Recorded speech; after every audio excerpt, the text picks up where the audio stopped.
let's leap in. So, did you know your Myers-Briggs and Enneagram types? I don't. Okay, I'd be curious. We talked about your family background in terms of impetus to be courageous and kind of go against the grain, but we didn't really talk about religion. You said you were agnostic. And you weren't bar mitzvahed. Okay, that's a funny story. Okay. I was raised in what I call an ultra-reform Jewish home. What do I mean by ultra-reform? I mean that my parents were so reform that they never went to temple, and I didn't participate in any activities. However, for the grandparents, I was bar mitzvah, and I was taught how to pronounce the words in Hebrew. So I was taught, for example, Baruch atah Adonai Eloheinu melech haolam. Yeah. I never learned what the words mean. I still don't know what most of the words mean.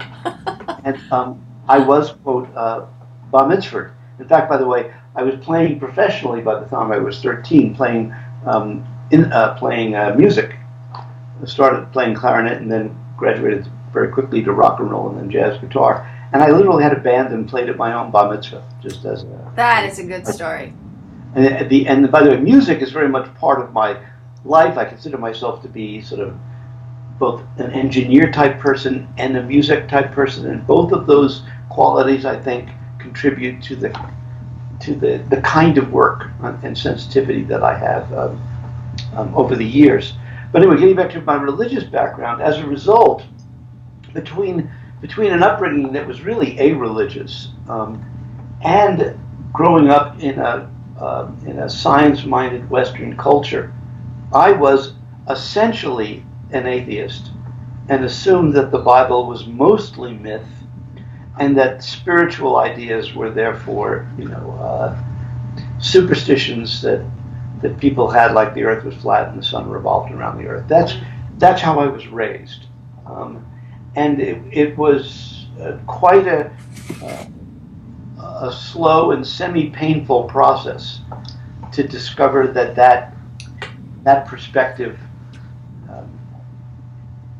is actually incorrect. It's not just incomplete, but it's incorrect as established by the totality of scientific evidence. You had an experience with your first wife where you heard a voice that protected you on the freeway. Was that part of your coming to understand spirit with a capital S?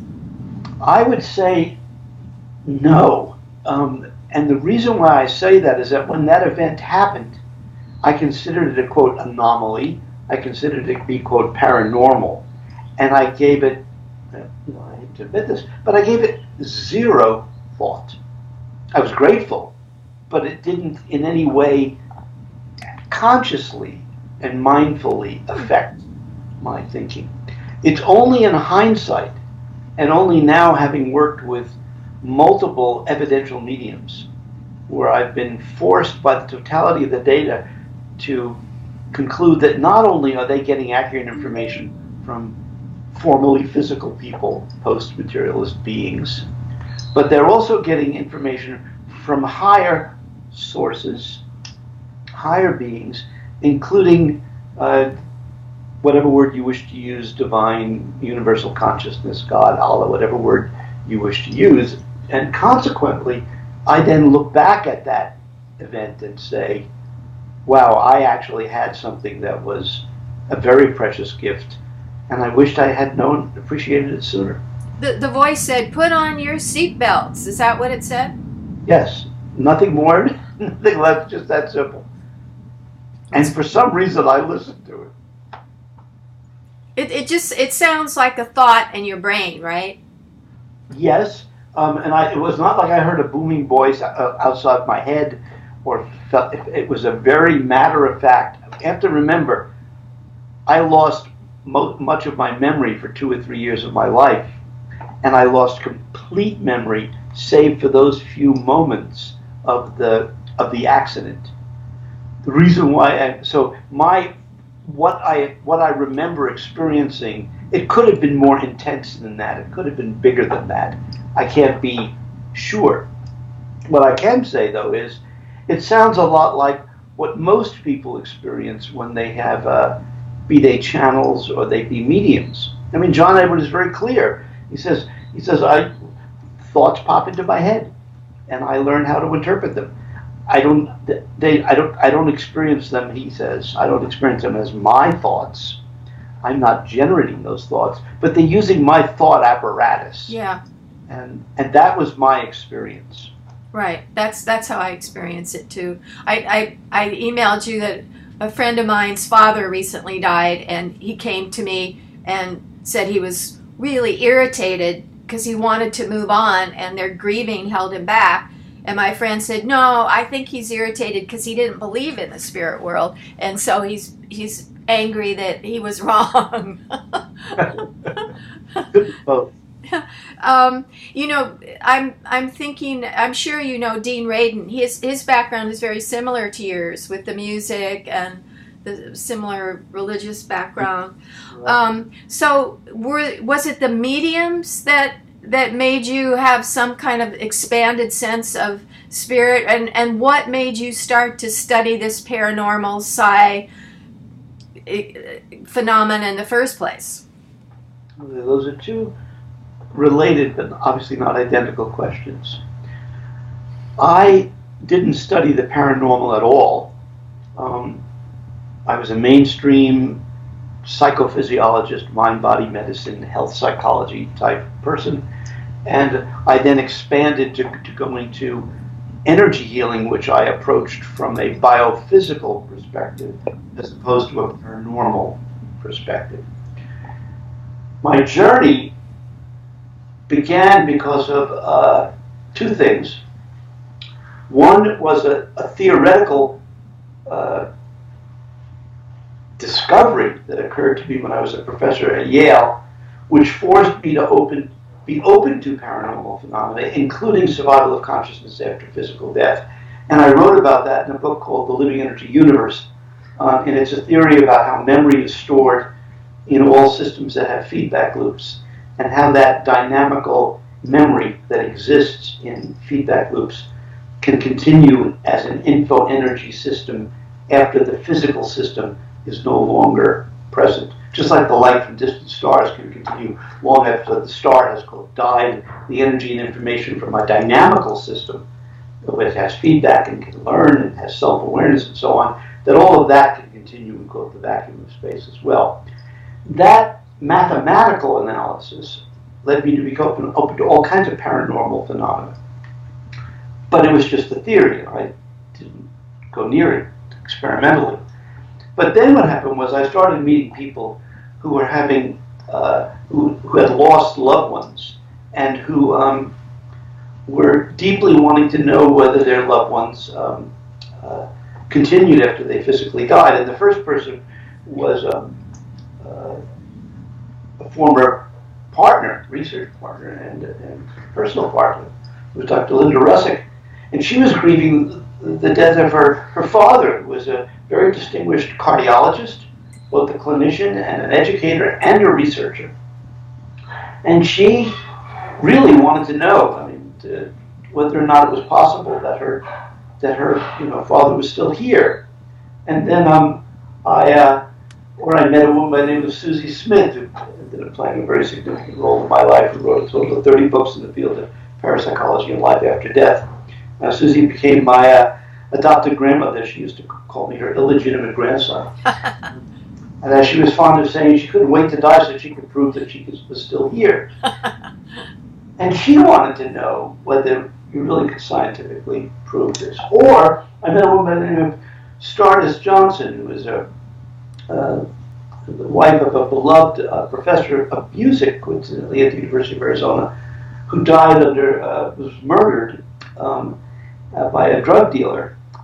And she ended up meeting me and was grieving and really wanted to know whether or not life after death existed scientifically, because as she said, it would give her reason to hope and a reason to live. And so the way I explain this is that I I was pushed there by Mm. scientific theory, but I was pulled there by Linda's love for her father, Susie's love for her mother, Stardust's love for her husband. And when you're pushed and pulled in the same direction, it's very hard to resist. So that's how I started working, overtly working in the area. And by the way, originally, I started doing the work in secret. I did it with my left pinky on the side to explore it. And then it became my left hand. And then I began to meet mediums and began doing actual experiments, more controlled experiments and so on. And then it became my right hand when I had so much evidence that I could no longer deny it.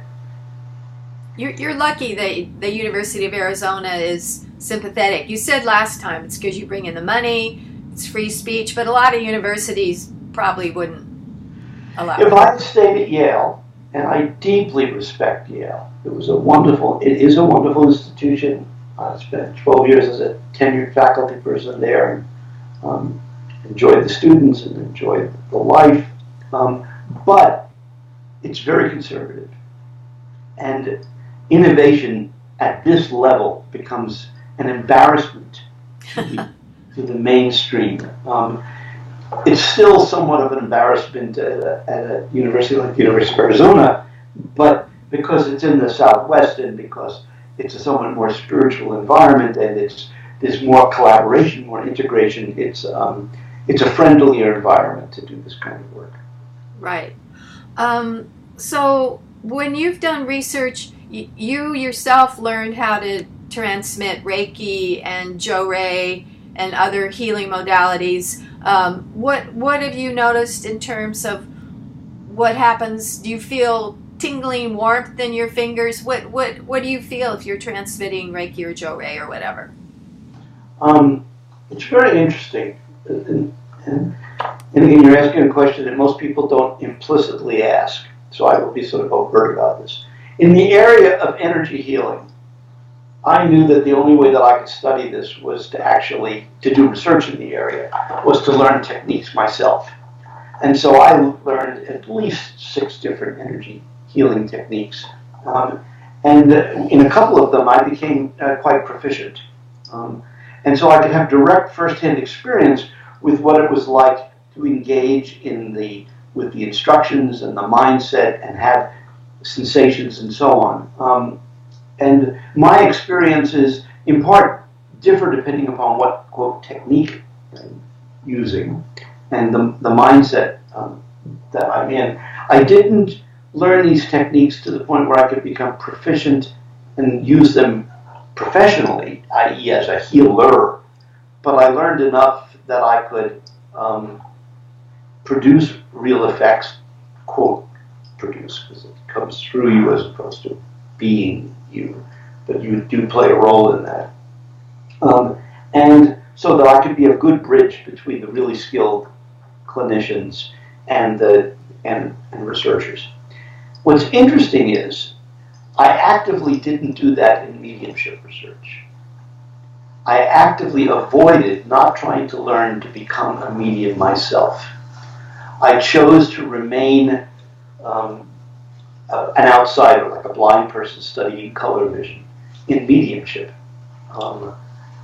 And I think, you could ask me why I did that. I think part of the reason is because I think I may have mentioned that I used to describe myself as working in 3 controversial areas. One's merely controversial, the second is very controversial, and the third is super controversial. Maybe I didn't share that. No. The merely controversial was in mind-body psychology and medicine, meditation, biofeedback, and so on. And in the early days, that was very controversial. Now we sort of take it for granted. The very controversial was energy medicine. The idea that you could, in energy psychology, the idea you could use your mind to affect your energy, which in turn could affect somebody else's energy and produce healing. But the third area is what I call super controversial. And super controversial includes things like survival of consciousness after physical death, and studying higher order spiritual processes. That super controversial area is so controversial that I felt it was really important that I not be seen as being biased in favor of the phenomena. And so I actively avoided learning these techniques.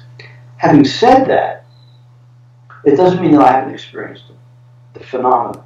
Susie, who wrote 30 books in the field of parapsychology and life after death, she was fond of saying, Gary, she says, you have to be careful. She says, mediumship is catching it, can rub off on you.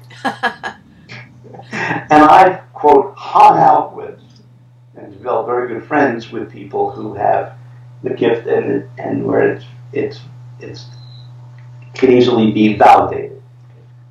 Including now my wife of 12 years, Rhonda, who developed this initially after her mother died and began receiving evidential communication from her, which she ultimately shared in a book that she wrote called Love Eternal.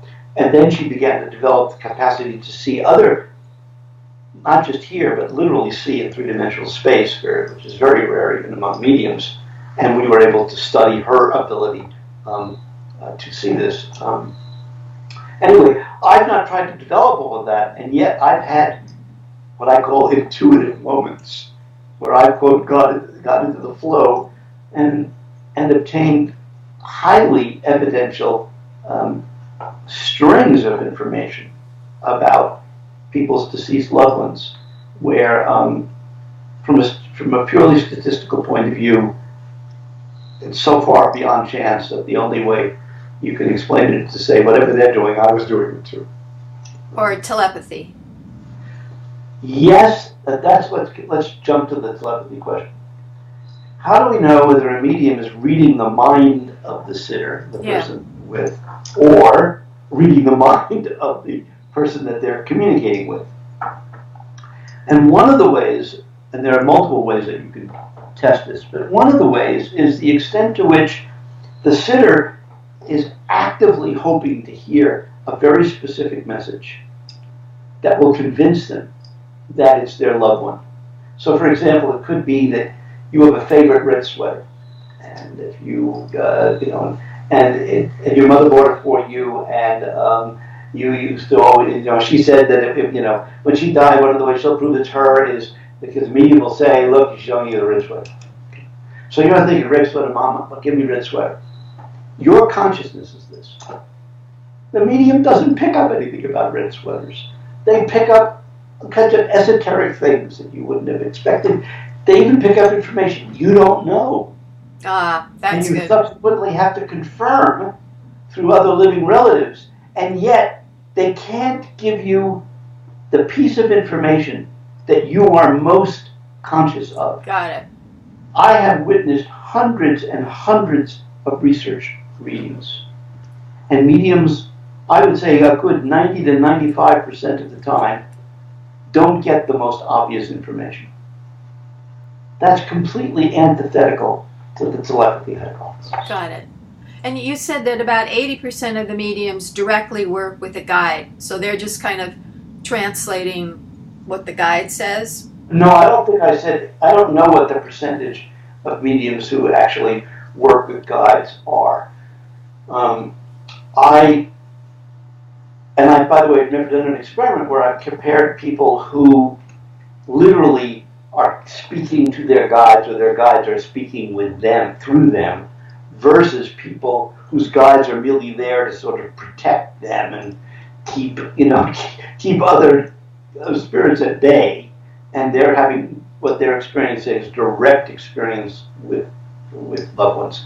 I don't know if anybody knows what that percentage of people's experience is.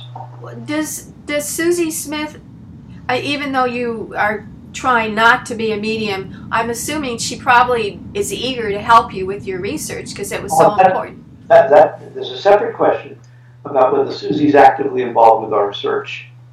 Not that because I'm a medium, but because she's going through many other mediums. But does she ever say to you, my illegitimate grandson, make sure you do so-and-so. You forgot about da-da-da. I would have to say that Susie knows me well enough to know that I'm one of the most difficult people to get through to.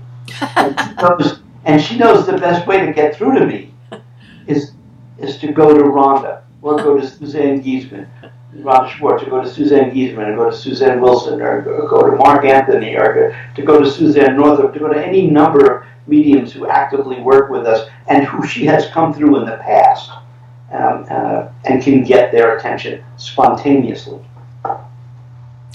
In terms, to go back to the healing modalities, you wrote a book about it.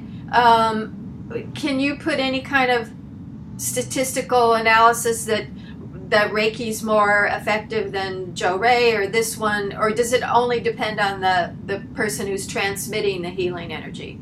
I would say that, first of all, there's no really large-scale clinical studies with any specific symptom or disorder that would allow one to determine whether or not technique 1 is better or worse than technique 2. So again, as a scientist, I would have to say we can't say anything with any certainty. What I can say, and this is based on lots of data, mine and others, is that there are individual differences in people. Some people are better healers than others, and we don't know what all the variables are. Some of it may have to do with technique, some of it may have to do with motivation, some of it may have to do with personality, some of it may have to do with, there are so many factors that could be involved. But there really are individual differences. And also people, people vary in also their receptivity to learning. We did an experiment, for example, to see whether or not people who had a 1-week intensive training course with Rosalind Briere, who was a very distinguished energy healer, and these were fellows in the integrated medicine program at the University of Arizona, and we looked to see whether we could objectively measure their ability to detect energy using a task to measure energy sensitivity, accuracy, pre and post this intensive. And what we found was that yes, on the average, the group was more accurate in being able to sense energy after the 1-week training than before. But they also had to practice. What? They'd also had to practice because they did it the first time, the pre. Got a pre and a post, and after the 1 week they were better than they were during the pre, on the average. But there were individual differences. Some people showed large increases, some people showed small, some people showed no increase at all. And you could predict who would show a bigger increase by a personality scale which was called the absorption scale, which measures the extent to which people become immersed in a subjective experience. So people who are higher absorbers are people who are typically more hypnotizable. They tend to experience sunsets more deeply, or they get lost when they read a book. They become absorbed in things that they do. And it would make sense that people who are more, quote, intuitive and more connective to experience might benefit more from a technique which is very experientially based. Right. You said somewhere that women were kind of the flame that have propelled a lot of your work in this field. And it seems like most of the mediums that you've mentioned and the disembodied spirits that are helping, a lot of them are women. Do you think that's just because we're socialized to be more receptive and to be better listeners? Oh, well, that's a great question. Some of it's socialization, but I think some of it is nurturing. I think whatever women are equipped and designed to be more caring and more sensitive, more empathic, and so on. That is, the average female has that propensity more than the average male for all kinds of evolutionary, biology reasons. That doesn't mean that males can't either be or become super empathic, and it doesn't mean that certain women can be not very sensitive. But on the average, the women are just more nurturing and more caring, connecting, and so on. And I don't think that's simply socialization. I think that's partly the nature of our biological heritage. My experience in doing this kind of work is that you have to step aside from yourself and just listen, and you have to shut off your logical mind and your ego. And it may be that women are more able to do that because they're not socialized that you've got to be the first and the best and compete and be the football scorer or something like that. Yeah, I think socialization is an important part of it, but there may also be a natural proclivity as well. Yeah. It may not be an either or, it may be an and. Yeah, that makes sense. You also talked about being a self-scientist. Is that a Gary Schwartz innovation, that concept? Well, I would say that self-science is a term that I probably use. I don't know. I didn't learn it from anyone. It's not a sort of a common used term. No. But it's the notion that you can apply the scientific method to the laboratory of our personal lives, so that we can learn how to become more, quote, evidence-based in our own personal experience. Now, that term, self-science, all the great mystics were self-scientists. They learned what worked and what didn't work in order for them to be able to learn how to better chart their capacities to do what they were doing. The great detectives, the Sherlock Holmes and so on of the world they're self-scientists. You're constantly learning how to grow as a result of experience. Labeling it as science and applying it to the self is one of the ways for me that you can produce an evidence-based spirituality. So instead of science and religion being separated, they can come together in a mutually supportive and nurturing way. It's interesting to me that feminist methodology is more comfortable with experiential and folk traditions and diaries and journals, so this kind of ties in too. Yes. So, excuse me, have you experienced, you think there are angels? Because it's easy for people to think of, oh, this person had a body, and then they transport their memory and their personality traits to the other side. But angels are a whole different ballgame. I mean, they're a whole different kingdom, so to speak. Have you experienced them? Okay. There are two questions here. Actually, three. What do I think theoretically? Yeah. What have I done searching? Do I have any direct personal experience? Yeah. I wrote a book called The Sacred Promise, and the last quarter of that book is devoted to what I call the angel hypothesis. And I call it the angel hypothesis because, again, as a scientist, everything's a hypothesis until you can one way or another. Okay. Now, I was brought up to believe that angels were like Santa Claus and the Easter Bunny. Yeah. We know that they are myths, case closed. Yeah. But what I discovered was, number one, I would work with medium X. It doesn't matter who medium X is. There have been, at least a dozen, who can clearly and convincingly, in a laboratory, document that they can get accurate information. They're real mediums, they're not breaks and so on. And they're evidence-based. Those mediums will then tell me about their communication with angels. And I have to take them seriously. Why do I have to take them seriously? Because they deserve the benefit of the doubt, given that they're already highly accurate in working with this spirit world. You can say, well, gee, how could they be so accurate in the spirit world and be utterly fooling themselves about angels? You should be open-minded. Okay? So that was one reason.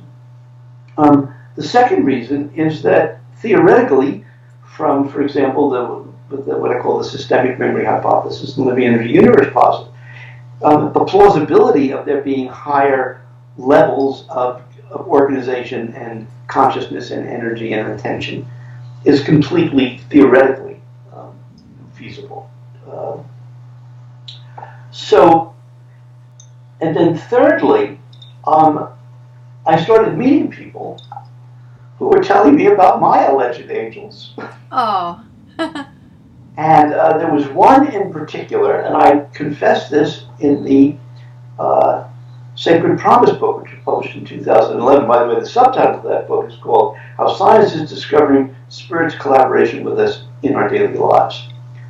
And I confessed that I met a person whose identity I disguised in the book, who was doing a postdoctoral fellowship with me in integrative medicine and in energy healing, but who, it turns out, not only claimed to see angels, but he claimed that his very first childhood memory was of his experience of his angel.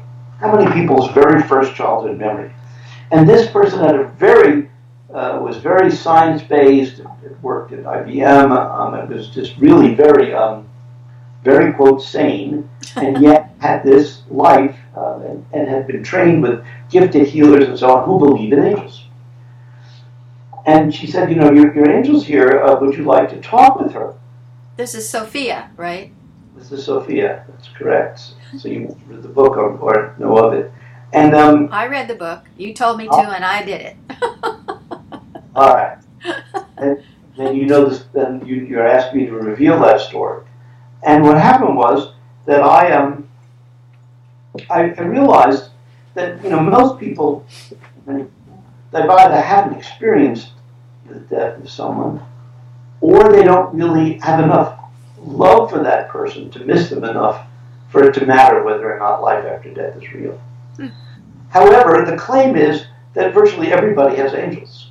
Moreover, that if you could learn to connect with your angels, you could then work in concert with them and you could live a more full and successful life. And therefore, there might be a wider interest to a greater reality if you could, if the angel hypothesis could be studied, i.e., could you bring it into the laboratory? So I decided that since there was a person who was claiming that my angel was now showing up in the lab, and this person deserved my serious, taking his comments seriously. And secondly, I was theoretically open to this. And third, I had developed the openness to asking the universe for information and allowing information to pop into my head. I decided to initiate that process, which I explain in the book. And I had an anomalous experience where I asked, essentially, if you are here, could you reveal yourself? And I was then, and I've never had this experience before, I've never had it since. But it was in the middle of the night, as I want to do these kinds of things when I wake and musing with the universe. By the way, my ego is completely gone. I'm not even aware of my body. I call it a state of non-sensory awareness. So I'm just in a state of pure, loving intention. And I had this experience of this gigantic, it's got to be at least 7 foot high, floating in the ceiling. And our house has very tall ceilings. Radiant, fat, female-looking, glowing being, which either had wings or had energy that looked like wings, and it took me completely by surprise. Hadn't had any drugs, and hadn't been drinking, and I was shocked. And then I asked, I said, "Well, gee, what is your name?" And I heard the name Sophia, and I said, "That's ridiculous. There are no angels named Sophia." And as soon as I said that, the image disappeared. And I went back to sleep. And the next morning, I got up. When I woke up, I realized that I had had this profound experience, and the fact that I never heard of an angel Sophia, and maybe there was such a thing. Maybe there was some historical. So I looked up. I typed in angel / space Sophia in Google, and discovered that sure enough, there really was an angel Sophia historically, and that she was not just, quote, an angel, but in certain traditions she had she was core to the angelic philosophy. So, for example, in some traditions, Sophia was literally the first emanation from the divine. And wisdom, associated with wisdom. Well, her name, Sophia, means wisdom. But in terms of the way she was described as, before there was a material world, before there was anything, there was just this divine potential. And then the very first manifestation of the divine was feminine. Wow. And it was named Sophia. And Sophia, in turn, then gave birth to all the other angels and ultimately the material world. So in other words, they all came through the mother, Sophia, as a divine mother. Oh, that's interesting. The second, again, framework, it was that she is actually the feminine expression of the first emanation, and that the male emanation is a legend angel called, now I'm blocking on the name. When you reach 74 and you don't use names regularly, you forget. I can't remember his name. It'll come to you, but it was one of these, Metatron. Metatron. Mm. Yeah. And that Metatron, and so that Sophia is the feminine appearance of this being. Metatron is the male appearance, but they're both the same thing. The third idea is that God created two initial angels. One was Sophia and one was Metatron, and they were husband and wife. Okay, so there was that sort of model. And there's even a whole religion, and there's something called Pistis Sophia, about this Sophia tradition. So I realized that maybe I had tapped into something that was really fundamental. Very fundamental. What could be more fundamental? There's very little. And so I said, being a scientist, I said, okay, if, quote, there is this angel Sophia, and if this angel Sophia is connected to me, be connected to billions of other souls too, but it's connected to me, I asked for my angel, that was allegedly there. And third, Susie would know her, because Susie is very much connected in my life. I could then theoretically do research the same way I did mediumship research. Yeah. So the same way and one of the paradigms that I actually learned through Susie Smith, Long Complicated Story, which I describe in the Sacred Promise book, I call it the double deceased paradigm, where one deceased person brings another deceased person to a medium under blind conditions. So Susie could, for example, could bring another deceased person to a medium, and the medium would be blind to who Susie was bringing. Okay, but she would have the capability to connect with Susie. So I wondered what would happen if Susie could bring Sophia to a medium under blinded conditions. Would the medium recognize an angel as opposed to a physical person? It was it. You see what I'm saying? Yes. And I actually did that kind of research, and lo and behold, got positive findings. It was the strangest thing. And the very first time I did this with a medium who didn't believe in angels, but she was really gifted in connecting with Susie and getting evidential information. And she was very shocked because so I said, so I asked her to connect with Susie, and she allegedly did that and so on, but that's not evidential because she had done this in the past. And then I said, okay, I have to ask Susie to bring someone, could you connect with Susie and have her show this person? She brought and described it. And she says, I don't understand. She said, this person's really big. And she says, she's not really family, but she's very close to you. And she's got blonde hair. And she says, I feel sort of like intimidated. I feel like I can't look at her in the eyes.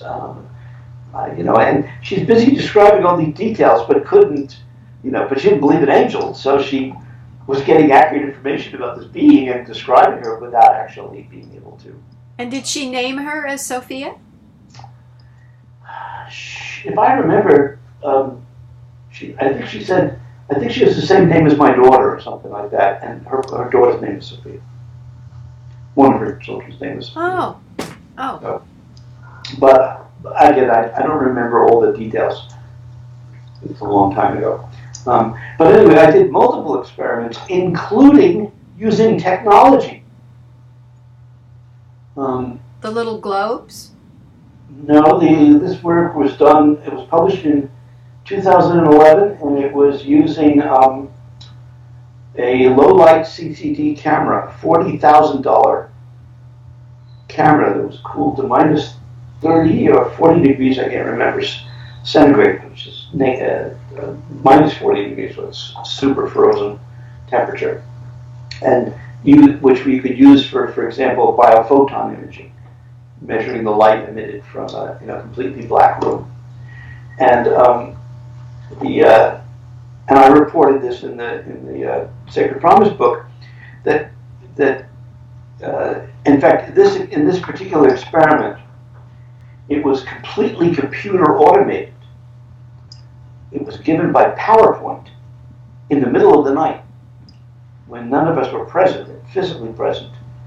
And half the trials invited Susie to go into the chamber, and half the trials invited Sophia to go into the chamber. And we had all these control conditions and so on. And we did the experiment twice in order to confirm that it was real. And much to my amazement, the instructions were given both auditorily and in pictures, with using the experimenter's actual voice. And I was not the experimenter, so it was not my voice per se. And we got positive results. And the thing that was quite extraordinary, and I confess this in the Sacred Promise book, was that the effects for Sophia were substantially greater than the effects for Susie, and appeared to be affecting higher frequency energy, the organization of higher frequency energy, which is also consistent with the angel hypothesis. Wow. Now, you could argue, ask me to say, gee, Gary, well, how come you're not doing this kind of research overtly? And there are two primary reasons. Number one, I get in enough trouble doing research on normal post-physical people. Be they deceased grandchildren or deceased famous scientists or deceased famous entertainers. I get enough trouble for that. But when you start doing research on the quote angel hypothesis, most people just their eyes glaze over, and so it's political suicide, an academic world to do this, and I don't, frankly, if you're going to do it in an academic world, you've got to then have strong protection and strong support. And I would do it. I mean, I'm old enough now and I've got enough scientific track record, that I would do it. So that's the second issue. In fact, I created a vision for a multi-year, multi-project way to definitively prove the reality of angels. I called it HARP, which stands for Hypothesized Angels Research Program. HARP, H-A-R-P. I put together a formal proposal, and with a budget of, I don't remember, close to $2 million. And I said that if we could fund research at a sufficient level so the university had to take it seriously, not just the person who loves angels who gives a $20,000 donation to do a little angel experiment. I'm talking about the equivalent of a major, I mean, when I directed my NIH-funded biofield research center, which had multiple projects that were run in parallel, the same model as I did the HARP program, that, if I remember, I think it was $1.8 million for 3 years. I mean, that's what it costs to be able to do that kind of work. So if we're going to do something at that scale, then I would bring it into the university, because the university would, and the public would say, my God, somebody's really serious about this, and look at the kinds of designs that they're doing. So until until we find that person who cares about the doing the science to validate and prove the existence of angels, it'll never be touched. For all I know, you might be the person, since you apparently have an interest in angels. Maybe you, or maybe you know someone, or maybe someone would create a group, a HARP Angels group, you know, and it could be anonymous people who could fund it. But I'm just sharing with you that if any single discovery could transform humanity and wake them up to a greater spiritual reality, it would be to give angels a voice. Mm-hmm. Some of the scientists that I've interviewed for this book talk about ETs and negative, like reptilian forces that are lower level, creepy astral beings. What do you think about the negative spirit side? A very good question. Two sets of thoughts. Number one, the notion about, let's talk about negative people first, before we get to negative beings that are other than human on this planet. What's the probability that the people who were negative on this, when they lived in the physical, continue in the post-physical? The answer is, if you're using scientific principles as the basis for making predictions about the existence of an afterlife, our energy and information is going to continue in the vacuum of space, whether we were a loving person or a hateful person, whether we were a sane person or an insane person. Yeah. But whether we were a horse or a cow or a bird, you know, or a caterpillar. I mean, that energy and information, like the light from distant stars, should continue in, quote, the vacuum of space. So therefore, I am forced to entertain the hypothesis that survival of consciousness is not limited to a special few. It's ubiquitous, and it's the nature of the fabric of the universe itself. So then the question becomes, well, if negative spirits exist, how do we keep them from, you know, are they immediately transformed? Are they then, quote, you know, healed and purified? The available evidence says absolutely not. Quite the contrary. People pretty much wake up and continue as they were. Yes, if you have a near-death experience, you can sometimes awaken. And it's not to say that people don't grow, because they do. But it's not like all of a sudden all the pathology disappears. So then the question becomes, well, then how can we be protected from these individuals? That's another whole story. The very fact that there exists a, quote, veil, and makes it extremely difficult, except for very special people under special circumstances, to normally receive communication, may be actually a built-in protection device. It's an immune system, part of your spiritual immune system, as I call it. But again, that's another whole conversation. So the notion that there could be, quote, negative spirits and that they could potentially harm you, I am forced to entertain that hypothesis.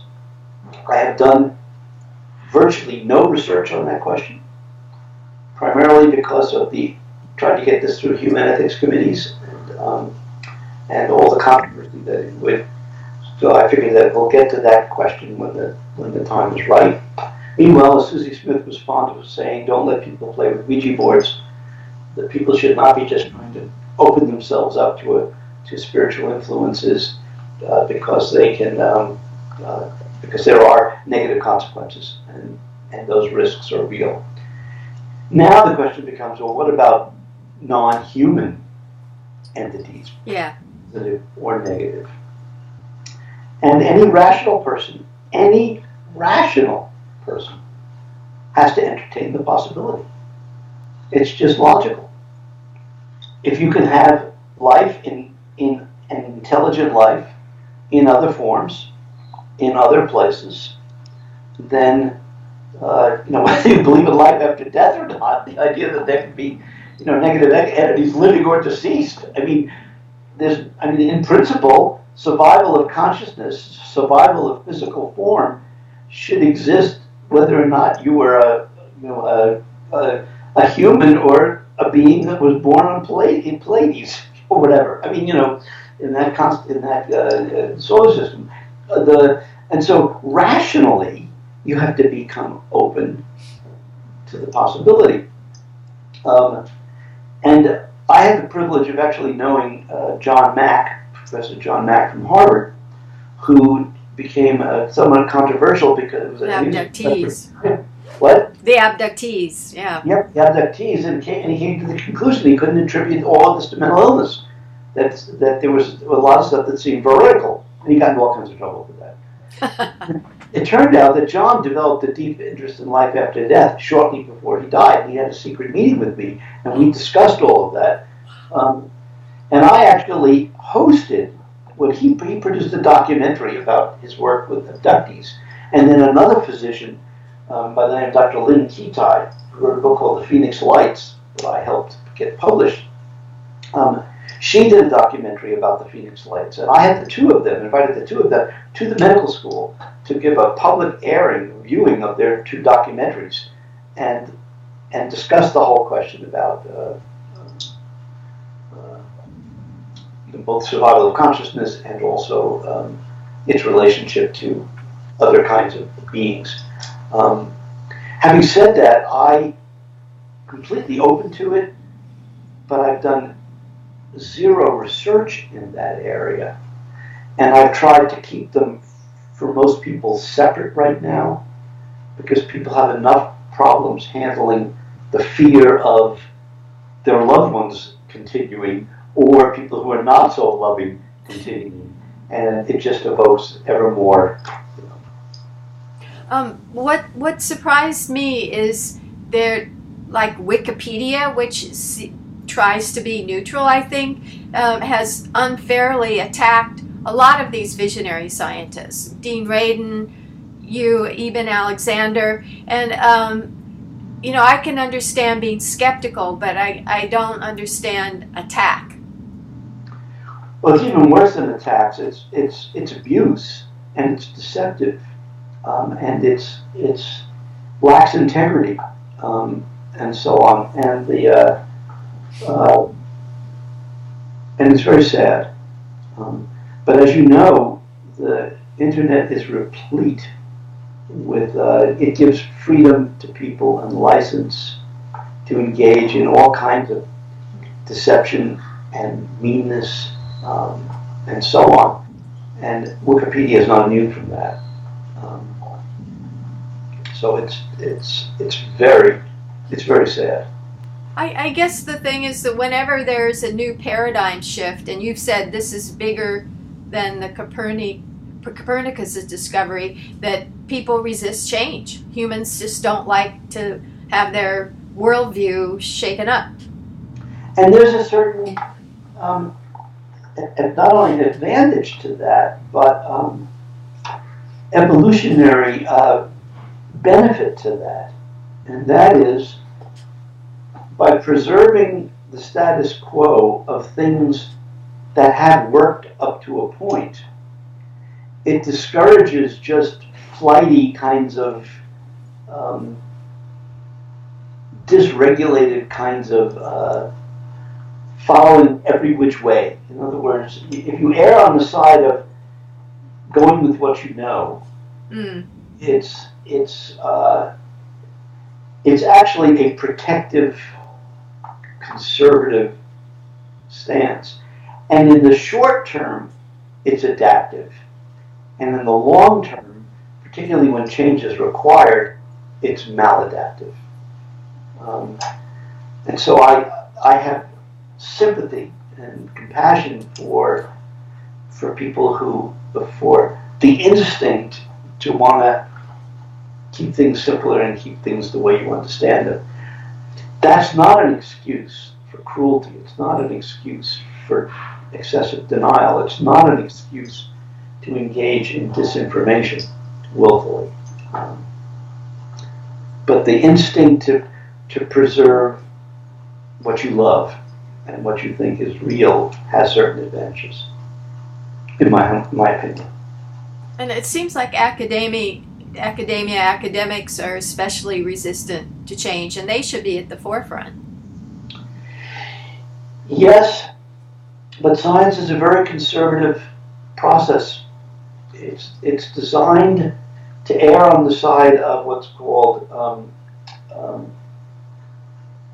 accepting false negatives rather than false positives.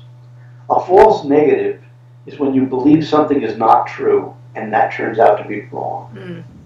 A false positive is to believe something that you think is true and to be wrong.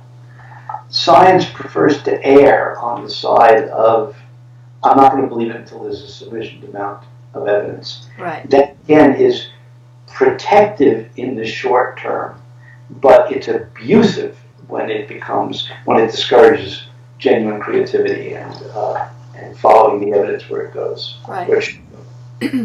I'm finishing up here. So let's look at your popular books and just say a word about what the theme was and how it evolved. So, The Living Energy University, 1999. What was your thrust there? By the way, I have to smile. You called it the Living Energy University. Yeah. The Energy Universe. That's a lovely slip. No, okay? it's the way it was written down. So I didn't make the slip. Somebody else did. Oh, somebody else made the slip? Oh, it's a delightful slip. Okay. The Living Energy Universe was a book essentially that confessed this theoretical discovery that occurred when I was a professor at Yale and that I kept secret for over 10 years, which was the notion how to have every system that has feedback, and all systems do from the micro to the macro, anything that has what's called a recurrent feedback loop, that in that process, information and energy is stored, and therefore it has memory. So consequently, everything has memory, and everything, quote, learns. And therefore, everything from the micro to the macro can be seen as being, quote, alive. Now that mathematics and that physics that led me to that discovery took me into all kinds of controversial areas, including the possibility of out-of-body, near-death out-of-body experiences and survival of consciousness after physical death. Go ahead. Go ahead. The Truth About Mediums, 2005. Well, what I should do is go to the 2002 book, The Afterlife Experiments, because that was the first book where I discussed research with mediums, including both single-blind experiments and double-blind experiments. And there were 3 primary experiments that were reviewed in that book, and it explains how I was forced to the conclusion that not all mediums are frauds, that some mediums are real, and the implications for this were profound. That's what that second book was. That one in 2005, The Truth About Medium, that was sort of a follow-up book, and it was in part inspired by the appearance of a television show at that time called Medium, which was inspired by Kelsey Grammer, based on meeting a woman who he met through me. Long complicated story, but her name was Alison Dubois, and he then decided to do a fictional TV program, very loosely based on her life. But the mediums that I was working with, they wanted people to know that they were real, and that so there was an incentive to try to get something published that could give them the credibility that they deserved in terms of being evidential mediums. And so that's what that book was. And then the Energy Healing Experiment, the God Experiments, 2006. Yeah, that book was called the GOD Experiments. GOD stands for Guiding, Organizing, Designing Process. The subtitle is How Science is Discovering God and Everything, Including Us. And this was based on work that I did trying to understand the nature and origin of order and whether or not the idea of randomness could actually explain, excuse me, sorry, evolution and the emergence of everything we know. And I was forced to the conclusion that if you really understand the nature of randomness, you will understand that even randomness can't occur by chance. It requires a set of conditions in order for it to occur. Mm-hmm. And I was finally inspired to write that book after working with a man whose name is Christopher Robinson, who's called the quote dream detective in England, who developed the capacity to see the future in his dreams and then use it in police work. He was actually worked as a part-time as a secret agent for British intelligence in Scotland Yard. And in the process of working with him, I was forced by the totality of the evidence to realize that there were patterns of information occurring, and he was receiving communication that could not be explained unless you entertained the idea of a universal mind or one mind. So that's what that book was about. I want to read them all. The Energy Healing Experiments, 2007. Yes, that book was based on a summary of research that I and many of my colleagues did as part of an NIH-funded center, which was called the Center for Frontier Medicine and Biofield Sciences. That was funded by the National Center for Complementary and Alternative Medicine. And it addressed the idea of, is energy healing real? How do you bring it into the laboratory? Can you study it in cells? Can you study it in animals? Can you study it in people? And so on. And what are some of its applications? And then The Sacred Promise, you've discussed that a little. Yeah, The Sacred Promise was a book that was more about bridging cell science on one hand and laboratory science on the other, and how the two of them can meet, and looking at some of the more visionary aspects of life after death, and the notion that we can build a collaborative relationship with beings, including higher beings, and how we can know that this is actually scientifically real. Do you think, I think we talked about this last time, but do you think that in the face of such a short window of time we have to keep the planet from imploding from global warming, that we can develop this kind of partnership and turn things around? Yes. I am convinced that is a very serious possibility, partly because more and more people, quote, on the other side are caring. More and more people are asking the question of, is there more? Is there some higher purpose? And the work that we and a few others are doing to use advances in technology to make it possible to literally have objective evidence and experiences of the greater reality. I think that could be the tipping point for this kind of awakening, which would then fuel the inspiration to make the kinds of hard changes that we need to do. Some people, like me, think of the Trumpians around the world as kind of a way of revealing all that's ugly, bringing it into the light so it can be cleansed. I don't know. What function does someone so obviously negative like Trump play in this evolution?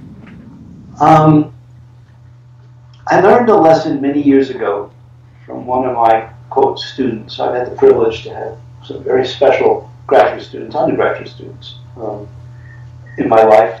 I always say that my best teachers are my students. The best teachers I've had have been students. So this young man, whose father, by the way, was a tenured professor at Yale, and his name was Professor Jerome Singer. He's now retired. His son, who's now Professor Jeffrey Singer, decided he wanted to do his graduate work with me and was admitted to Yale when I became a Yale tenured professor.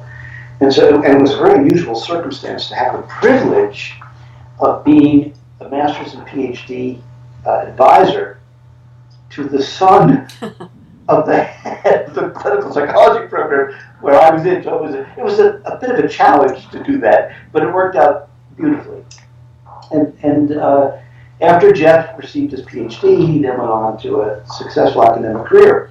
And one of the things that he taught me was he taught me what he called the benefits of having a negative teacher. He thought that I was a positive teacher. And he said, Gary, he says, I learned from all of my teachers, including, and I really appreciate having negative teachers. I said, well, why do you say that? He says, because that teacher teaches me all the things I don't want to be. Sometimes we have to see the things that are ultimately not good for us in order to remind us or even educate us about how it is that we don't want to be. And often people are not all bad, they're not all good, they have a mixture. Right. They can even have good intentions, but nonetheless be dangerous. Okay. And so the individuals who engage in excessive self-promotion and excessive denial and excessive bending of the rules and excessive qualities of lack of integrity and not caring for knowledge and so on and so forth, those individuals, they shouldn't be in positions of power. And yet sometimes they have to be in order for us to see and remind us, the pendulum, to give us feedback to know that we have to go beyond that. Somewhere you said time may be running out for humanity, so I'm wondering if you think that's true. Well, that's a really deep question. You do like to ask deep questions. I appreciate that. Thank you. I'm so glad you're doing this book. Wow, it's going to be a great book. Thank you. And most people don't ask me such thoughtful and deep questions, and they're not nearly as prepared as you are. So now getting back to your question, would you repeat it? You said time may be running out for humanity, but then you said you're optimistic, so I'm not sure what you're thinking. By time running out for humanity. In an extreme case, for example, we could annihilate large segments of the world, including ourselves, through nuclear war or promoting excessive climate change, which and associated disruption of, quote, civilization, and people literally caring about each other, okay, and having us revert to our potential primal instincts. However, and so this could really hurt the planet and hurt our species. However, is it a, quote, end to our species? Well, and is it even an end to the earth? It depends upon your perspective. See, if you take a broader perspective that there is no death, there's only transformation. Yeah. The dinosaurs are not extinct. They are extinct in physical form on the earth, but in the greater living energy universe, they're not extinct. They're, as long as photons exist, and as long as information and energy exists, they, in their essence, have continued to exist and may be, quote, evolving. We have a very limited view as to what all of this means, and that's part of why I say this is bigger than a Copernican revolution, because if you really think about what it would mean that there is, for example, there's no death, there's only transformation, and that you can have both, quote, recycling and re-opportunities, you end up becoming more hopeful both for the species and the universe, even if we engage in tremendous self-destruction and cause each other tremendous pain and suffering. On one hand, in terms of the short-term material, yes, I'm very concerned. But from a larger, bigger picture, I keep asking myself the question, well, is there some, quote, greater purpose for this? Are we, so to speak, at a fork in the road? You would remember, maybe heard the Yogi Berra phrase that when you come to a fork in the road, take it. Is a bit of humor. There's a recent person who gave a quote to Mark and Andy from the Soul Phone Foundation, which they shared with Rhonda and I, which I now have employed. And the quote is, when you come to a fork in the road, go up. And so the philosophy that I'm trying to take, and we do this in our work, is to try to go beyond just the simple dichotomies of the way that we see them. And to look anew, not rejecting prior evidence, but in fact embracing more of the evidence. Got it. You woke up at 2 a.m. with a new idea for the Soul Phone, for how to approach it. Has anything broke through for you since we last talked in terms of what? And I want to know, why can't you just use a regular switch and have the entities go, yes is up and no is down, or whatever? A regular switch. Boy. Okay. The short answer is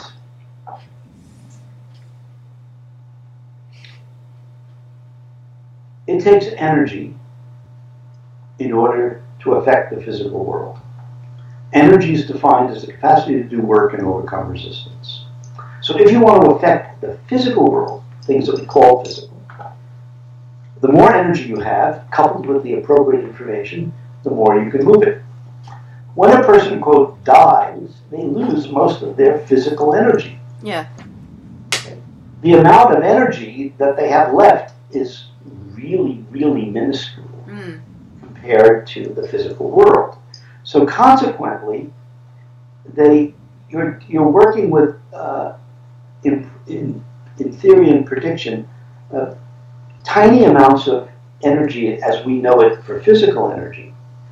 And the question is, well, therefore, how do you affect the physical world? What you need is something that is super sensitive and where you simultaneously can filter out all the unwanted noise.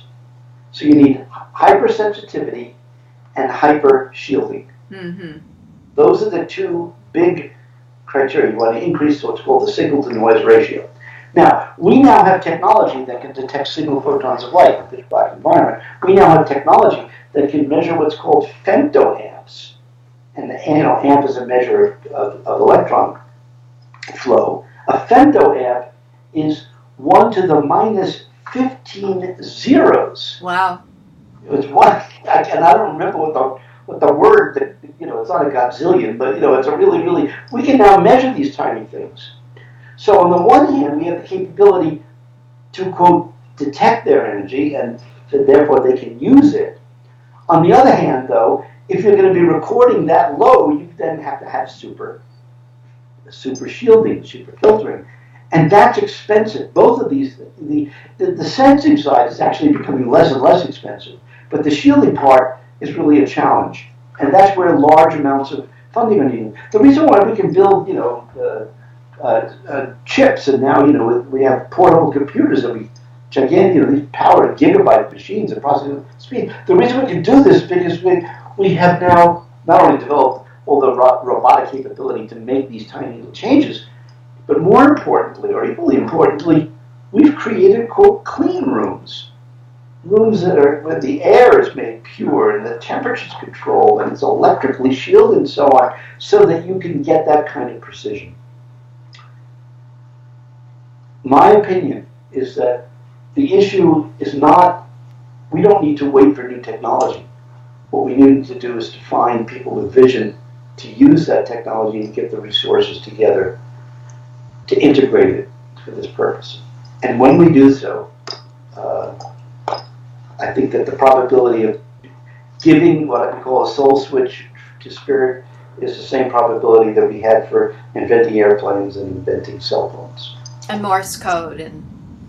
All of it. Okay. In the face of your tremendous productivity, how do you find time for fun? One thing, it looks like you collect sculpture, Native American art?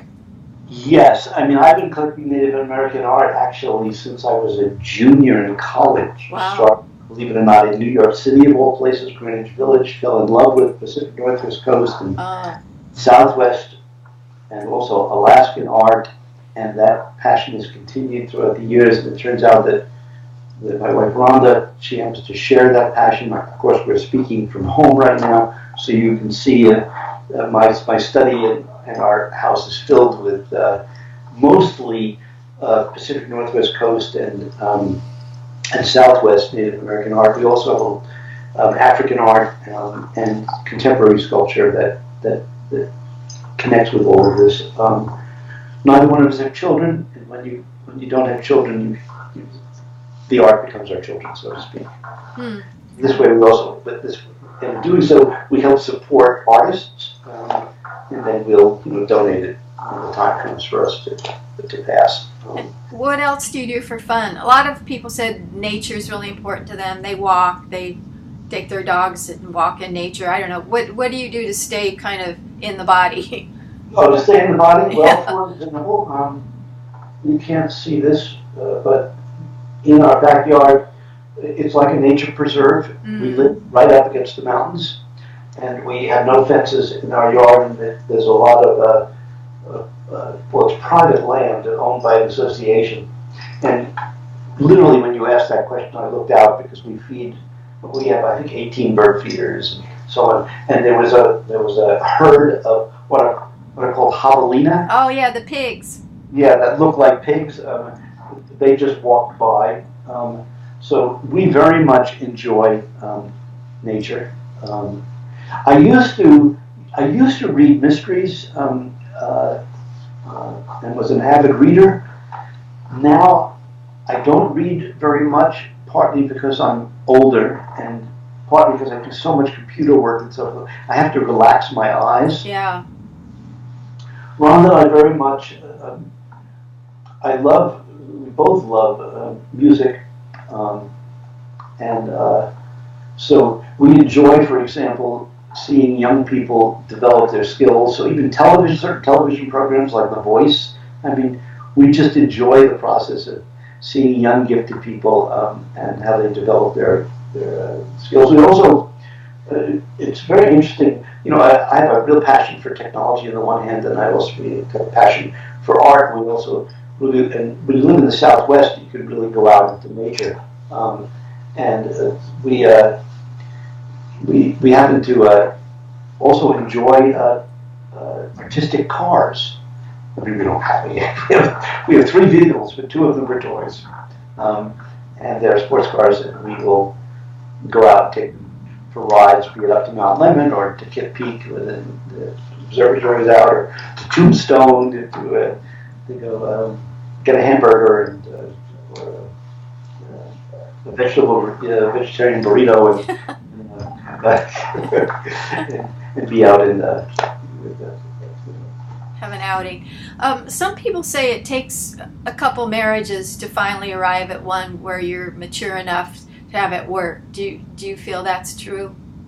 I would have to say the answer is definitely yes. In my case, I've been privileged to have been married 3 times. Each person was special. In each case, the first 2 marriages, we didn't quite match, and it wasn't even that we could, quote, make ourselves match. Because we could be kind to each other, we could care about each other, but we weren't able to give each other what we needed, and we weren't, I would have to say, mature enough to have made the choice in the first place. And I don't object in either case. I deeply respect the people I was privileged to be with before. And I was expecting to never be married again. I had decided that, someone as strange as myself would require someone who was equally strange. have kind of compatibility of both shared interest and also shared respecting each other's, quote, space. And I think I would not have been mature enough for somebody like Rhonda at an earlier age. And I suspect the same thing for her. So, they sometimes say three's a charm. Yeah. And for us, we've been blessed that way. Wonderful. What's your next book? My next book, there are a couple of others, of course, you didn't mention. For example, I had the privilege to write a book with Paul Davids called An Atheist in Heaven. Oh, I don't know that one. Which was a book about a man who passed away, who was a visionary in the sci-fi industry. In fact, he coined the term sci-fi, and he was a mentor to Paul Davids. And he was a devout atheist who was convinced that there was nothing like life after death and God and so on. But he was also a very caring person, and he said, if I was wrong, he said, I'm going to come back. Let you know. And after he died, very strange things began to happen to Paul and other people, and he being a documentarian decided to do a documentary about it. And I became involved with it at a certain stage in the evidence trail, including physical evidence, because of my work with mediums and then with technology. He did a documentary called The Life After Death Project, which you can purchase on Amazon.com, and then we wrote a follow-up book that provides all of the details called An Atheist in Heaven. I published a book recently called Super Synchronicity, Where Science and Spirit Meet, which is a book devoted to the topic of synchronicity. And I call super synchronicity when you have 6 or more events that are very improbable. I think we talk a little bit about ducks. Yes, duck, right. You sent your lovely duck pictures. But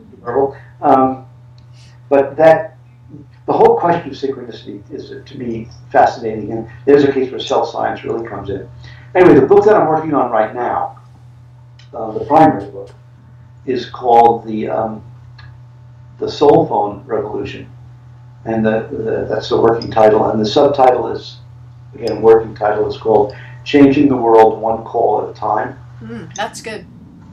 And this book is going to lay out the big picture of the discoveries that we've been making and what this might mean for humanity and what we need to do to go to the next step. I should also share with you that I was instrumental in helping to found an academy. It's called the Academy for Advances in Post-Materialist Sciences, AAPS.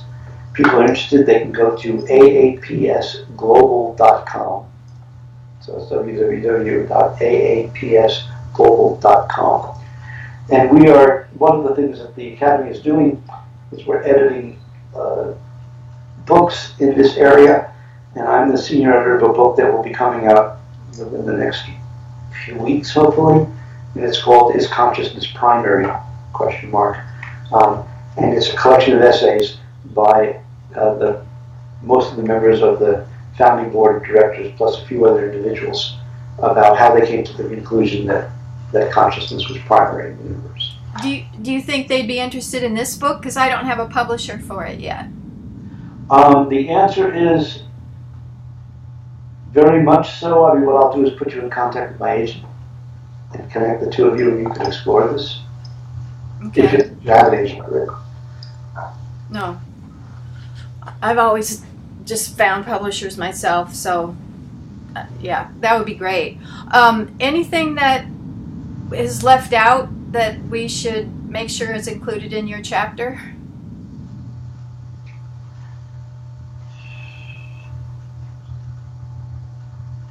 I would say we've got so much. It's true. You don't need any more information. And I mean, I think maybe just one thing is that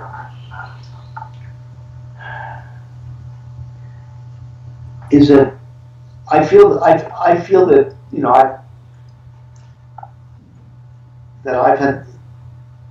live my life feeling gratitude and blessings. And most scientists have not had the privilege and the opportunity to grow in a spiritual way at the same time they were growing as a research scientist. I've been fortunate to be able to do both and to have experience what Dean Radin calls real magic. Mm-hmm. In fact, I would say a good 90% of the sculptures and artifacts that you see behind me, they all have a story. Most of them have names, and they are reminders of synchronicity and special events that happened in our lives. And that's saying a lot. It's saying, this is why I wrote this book. This notion of gratitude, it's hard to not to grow in this area and feel ever more thankful. Yeah. For everything, whether it's being able to see or hear, whether it's being able to move, or whether it's being able to think, or the simplest things, let alone the more sophisticated opportunities.